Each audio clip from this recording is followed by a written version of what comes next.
Hello नमस्कार साथियों, आप सभी को टारगेट विद नित्यम के इस चैनल में दिल खोल करके स्वागत है। जैसे मैं आपको लगातार पता चल रहा है कि टारगेट विद नित्यम चैनल से सामान्य अध्ययन का जीके जीएस का प्रश्न कराया जाता है जो सभी प्रतियोगी परीक्षाओं के लिए महत्वपूर्ण है। तो आज की हम इस सीरीज में लूसेंट किताब का निचोड़ लेकर आए हैं, वो भी टॉप जीके जीएस का प्रश्न जो कई सालों से लगातार एग्जाम में पूछे जा रहे हैं। तो आप इन सभी प्रश्नों को याद कर लें। पहले आप वीडियो को देखिए, अगर डिस्कशन प्रश्नों का अच्छा लगता है तभी वीडियो को लाइक कीजिएगा, शेयर कीजिएगा, चैनल को सब्सक्राइब कीजिएगा। और यहाँ प्रतिदिन लूसेंट का जीके जीएस कराया जाता है, इस बात को भी आप ध्यान रखिएगा। तो चलिए आपकी ज़्यादा समय की बर्बादी नहीं करेंगे, सवालों से हम आपकी शुरुआत करते हैं। सबसे पहला सवाल आपके कहता है कि किसने मुगल साम्राज्य की राजधानी को आगरा से दिल्ली स्थानांतरित किया। Option A Aurangzeb, option B Akbar, option C Shahjahan या ऑप्शन डी जहांगीर। अगर इस प्रश्न का उत्तर मालूम है तो कमेंट बॉक्स में कमेंट कीजिएगा। आपको बता दें कि शाहजहां, कौन? शाहजहां जो थे इन्होंने ही भारत ये मुगल साम्राज्य की जो राजधानी है वो आगरा से कहाँ कर दिए थे? दिल्ली कर दिए थे। ठीक है। अच्छा, शाहजहां की बात करें तो शाहजहां के 4 बेटे। शाहजहां के कितने बेटे? 4 बेटे, जिसमें पहला बेटा का क्या नाम है? दारा शिकोह। पहला बेटा का नाम है दारा शिकोह। दारा शिकोह, थोड़ा इस पेन की मोटाई कम कर देते हैं, दारा शिकोह। दूसरे बेटे का क्या नाम है? तो दूसरे बेटा का नाम है आपका शाह शुजा। शाह शुजा। तीसरे बेटे का क्या नाम है भाई? तो तीसरे बेटे का नाम है औरंगजेब। तीसरे बेटे का क्या नाम है? औरंगजेब। और चौथा बेटा का क्या नाम है? तो चौथा बेटा का नाम है मुराद बख्श।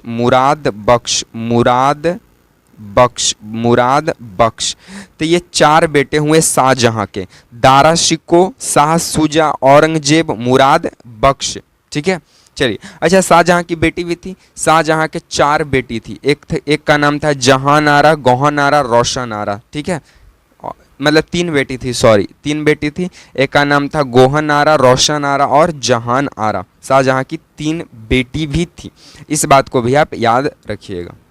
चलिए, नेक्स्ट आपसे सवाल बोलता है कि वायुमंडल के किस परत में ओजोन परत स्थित है। ऑप्शन ए शोभ मंडल, ऑप्शन बी समताप मंडल, ऑप्शन डी मध्य मंडल या ऑप्शन डी आयन मंडल। अगर आपको पता है तो कमेंट बॉक्स में कमेंट कीजिएगा कि वायुमंडल के किस परत में जो है ओजोन परत स्थित है। आपको बता दें कि इसका जो राइट आंसर होने वाला है वो, इसका राइट आंसर होगा समताप मंडल। कौन सा मंडल होगा? समताप मंडल होगा। इसका right answer option number B होगा। अगर हम बात करें तो पृथ्वी से समताप मंडल जो है 50 किलोमीटर के दूरी पर स्थित है। ये वही समताप मंडल है जहां ओजोन परत पाया जाता है। ओजोन परत पाया जाता है। ठीक है, और ओजोन परत आपको मालूम है क्या करता है? ओजोन परत का काम है हानिकारक किरणों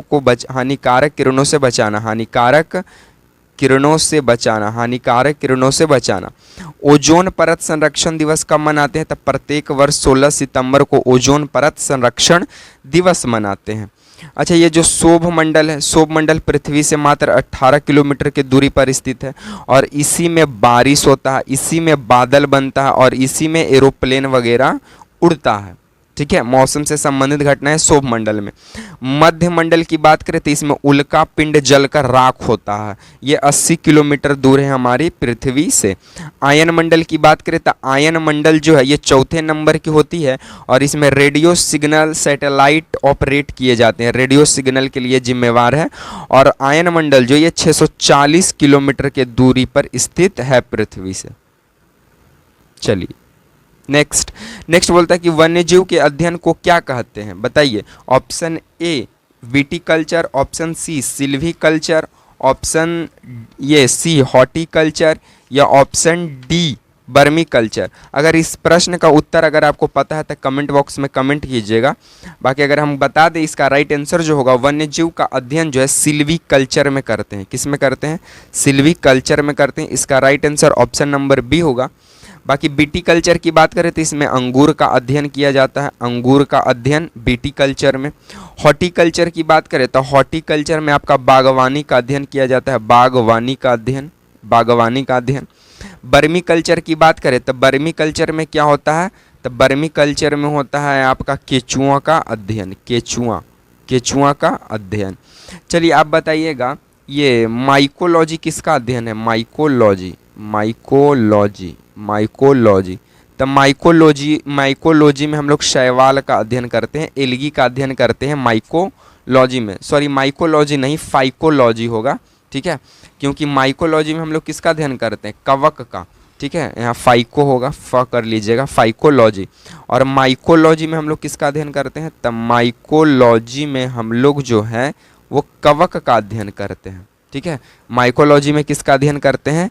कवक का अध्ययन करते हैं। बाकी अगर आपको बता दे पेडोलॉजी क्या होता है? पेडोलॉजी, तो पेडोलॉजी में हम लोग जो है मृदा का अध्ययन करते हैं। अच्छा, साइटोलॉजी में हम लोग कोशिका का अध्ययन करते हैं। और वर्मी कल्चर में केचुआ का, हॉर्टिकल्चर में बागवानी का, सिल्वीकल्चर में वन्यजीव का, और विटिकल्चर में अंगूर का, फाइकोलॉजी में शैवाल का, माइकोलॉजी में कवक का। चलिए नेक्स्ट बोलता है कि पुनपुन नदी गंगा में कहाँ पर आकर मिलती है? ऑप्शन ए फतुहा में, ऑप्शन बी हाजीपुर में, ऑप्शन सी पुनपुन में, या ऑप्शन डी गया में। तो पुनपुन नदी जो है वो गंगा में आकर फतुहा में जो है मिलती है। आपको बता दीजिए जो पुनपुन नदी है ये झारखंड के पलामू जिला के चौराहा की पहाड़ी से निकलती है। कहाँ से निकलती है? चौराहा की पहाड़ी से निकलती है। पुनपुन नदी की बात करें तो इसकी कुल लंबाई 200 किलोमीटर है, जिसमें से 182 किलोमीटर ये सिर्फ बिहार में बहती है, ठीक है। उसके बाद करें तो ये जो पुनपुन नदी है ये कहाँ कहाँ बहती है भाई?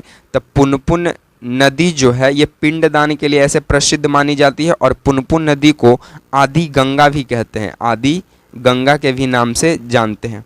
बाकी पुनपुन नदी की प्रवाह की बात करें तो ये गया में बहता है, जहानाबाद में बहता है, जहानाबाद और पटना में बहता है। और फल्गु नदी जो है वो भी गया में पुनपुन से मिलती है। इस बात को भी आप याद रखिएगा, पुनपुन नदी को आदि गंगा के भी नाम से जानते हैं, और ये झारखंड के पलामू जिला के चौराहा की पहाड़ी से निकलती है। नेक्स्ट बोलता है कि गोगाविल पक्षी अभ्यारण्य कहाँ स्थित है? Option A Munger, option B Jamui, option C Katihar, या ऑप्शन डी गया। तो आपको बता दें कि मुंगेर में है भीम बांध पक्षी अभ्यारण्य, भीम बांध अभ्यारण्य। और भीम बांध भी कहाँ है? मुंगेर में। भीम बांध अभ्यारण्य कहाँ है? मुंगेर में। जमुई में है नागा नकटी अभ्यारण्य, नागा नकटी अभ्यारण्य, और ये रामसर साइट में भी शामिल है।